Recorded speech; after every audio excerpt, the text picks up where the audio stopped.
আসসালামু আলাইকুম সুপ্রিয় দর্শক, কেমন আছেন সবাই? আজকে নতুন একটা রেসিপি নিয়ে এসেছি। আজকের রেসিপি হচ্ছে গ্রেভি ফিশ রেসিপি। প্রথমে আমি 4টি বড় সাইজের কই মাছ নিয়েছি।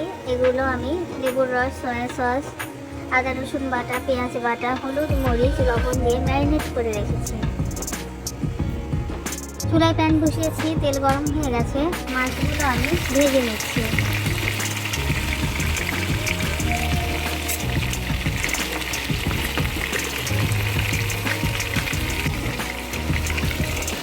ঢাকনা দিয়ে আমি ঢেকে দিলাম।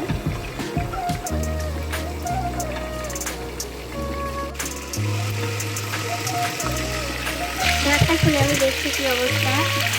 এক পাশ হয়ে গেছে। এখন আমি এগুলো উল্টে দেওয়া।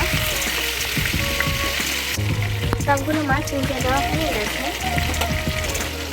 আবার আমি এটা ঢেকে দিলাম। এখন সবগুলো ভাজা হয়ে গেছে।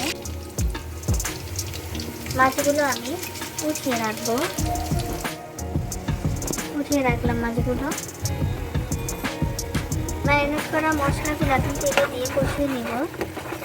কষানো মশলাটি মাছের উপর দিয়ে দিলাম। তো হয়ে গেল খুব সহজেই মজার স্বাদের রেসিপি গ্রেভি ফিশ রেসিপি। সবাই ভালো থাকবেন। আল্লাহ হাফেজ।